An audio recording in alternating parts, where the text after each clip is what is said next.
নমস্কার বন্ধুরা, আজকের ব্লগে আমি নিয়ে চলে এসেছি হর কি পৌড়ি হরিদ্বার।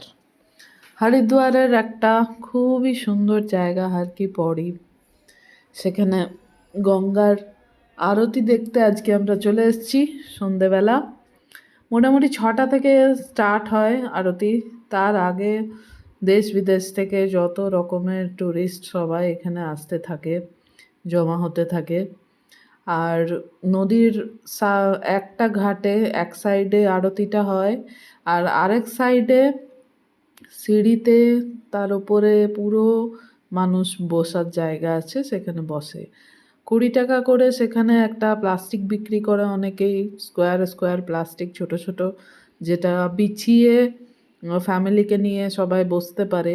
কিন্তু আমরাও সেটা কিনেছিলাম, কিন্তু আমার মনে হলো যে ওটা কেনা বেকার। অ্যাকচুয়ালি যেমনি আরতিটা স্টার্ট হয় তার একটু পর থেকে সবাই ফটো তোলার আর ভিডিও বানাবার জন্যে বা হোক বা ভালো করে দেখার জন্যে হোক, এমন সামনের সবাই উঠে দাঁড়িয়ে পড়ে যে লাস্ট অবধি উঠে দাঁড়িয়েই দেখতে হয় আরতিটা।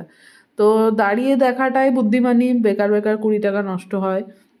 ওটা নেওয়ার কোনো মানে হয় না। যদি সিঁড়িতে একদম সামনে সিঁড়িগুলো যেগুলো আছে, ওই সিঁড়িতে বসার জায়গা পাওয়া যায়, তাহলে ঠিক আছে, তাহলে আরামসে প্লাস্টিক কিনে বসতে পারেন, অনেকক্ষণ বসতে পারবে সবাই, আরামসে দেখতে পারবে।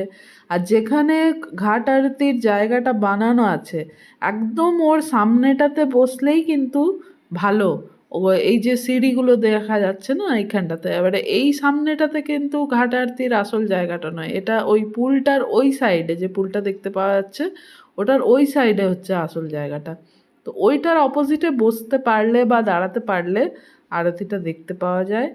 আর খুব সুন্দর লাগে। আরতির আগে কিছু পুজো টুজো মানুষ করে, আরতির পরে গঙ্গার পুজো করে। সব মিলিয়ে দারুণ দারুণ দারুণ এক্সপিরিয়েন্স। এমন একটা জায়গা আর এমন একটা মানে টাইম, যেটাতে মনটা নিজে নিজেই এত ভালো হয়ে যায়, যেটা রেশ অনেক দিন অবধি থেকে যায় নিজের মাইন্ডের মধ্যে। এই যে আমি ভিডিওটা দেখছি, এখনও আমার মাইন্ডটা ওই জায়গাটাতে, ওই আওয়াজ, ওই সুন্দর একটা অনুভূতি সেই জায়গায় পৌঁছে গেছে। তো একটা লাইফ টাইম এক্সপিরিয়েন্স, যদি কখনো জীবনে সম্ভব হয় অবশ্যই দেখুন।